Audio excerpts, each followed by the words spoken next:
আপনার ব্যাগটা সরান। একটু সরে বসুন।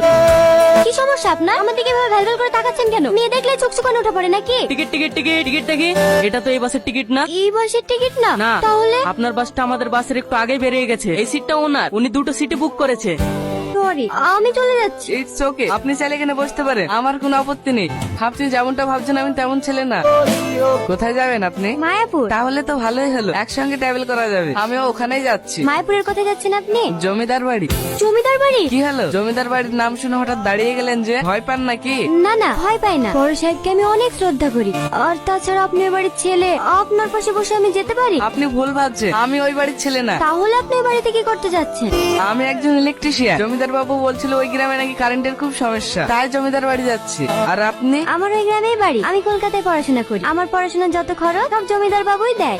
জমিদার বাবু আজকে ওটাতে এই সময়? হ্যাঁ, আমার লাতে আজকে বাড়ি আসছে, তাই একটু বাজার দিকে যাচ্ছি। রোহন বাবু বাড়ি আসছে। এই নাও। মায়াপুর মায়াপুর মায়াপুর। ওই তো জমিদার সাহেবের গাড়ি। আপনাকে নিতে এসেছে নাকি? হ্যাঁ, আমি তো এই গ্রামের কিছুই চিনি না, তাই জমিদার সাহেব গাড়ি পাঠিয়ে দিয়েছে মনে হয়। ঠিক আছে, যান তাহলে। তুমি হেঁটে যাবা? হ্যাঁ। তুমিও এসো আমার সাথে। না না, আমি হেঁটেই চলে যাব। কি করু, এসে শুরু? বড় মা রোহন চলে এসছে। দাদু ভাই, আসতে কোনো অসুবিধা হয়নি তো? না দাদু, কোনো অসুবিধা হয়নি। না খাই খেয়ে চেহারা কি অবস্থা করেছে দেখো দিনি। এক্সাম ছিল তো, তাই ঠিক মতো খাওয়া হয়নি। এবার তোমার হাতে খাবো, খেয়েই মোটা হয়ে যাবো। আর 1 মাস বাদ দিয়ে তোর পরীক্ষা। এখন বাড়িতে এসে কি দরকার ছিল বলতো মা? কি রে মা, কখন আসলি? পড়াশোনা ঠিকঠাক চলছে তো? হ্যাঁ আব্বা, আর 1 মাস পরে পরীক্ষা।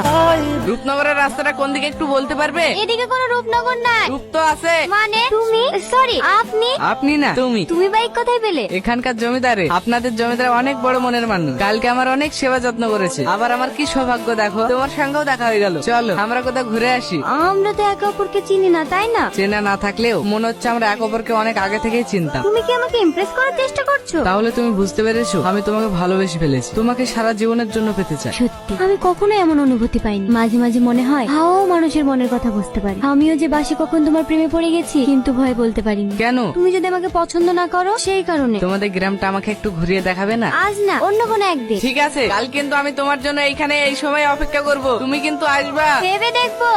বাইকটা আর খারাপ হওয়ার সময় পেলো না। ওই দেখো একটা ভ্যান আসছে। তুমি কখনো ভ্যানে চড়েছো? না। তাহলে চলো। হ্যাঁ নে, ঠিক আছে চলো। তুমি কোনোদিন ছিপে মাছ ধরেছো? না। তাহলে চলো, তোমাকে মাছ ধরে শিখিয়ে দিই। কি রে, কোথায় গেছিলি? অনেকদিন পর বিদেশ থেকে বাড়ি আসলাম তো, তাই একটু গ্রামের দিকে গিয়েছিলাম। একা? হ্যাঁ। বাড়িতে চাকর বাকর থাকতে একা গেছিলি কেন? কাকু সঙ্গে করলি যাতি? আমি কি আর এখন ছোট আছি বলো দাদু, তাই কাউকে সঙ্গে করে নিয়ে যেতে হবে। যাবি ধরে যা। দাদু, আমি নিজের হাতে আপনার জন্য পায়েস বানিয়ে এনেছি। খেয়ে দেখুন তো কেমন হয়েছে। তুই তো অনেক বড় হয়ে গেছি, কবে বাড়ি আসলি? এই তো কিছুদিন হলো দাদু। পড়াশোনা ঠিকঠাক চলছে তো? হ্যাঁ দাদু, সামনে মাসে আমার পরীক্ষা। এখানে আর হন, এটা আমার লাতি। ছোটবেলা থেকে বিদেশ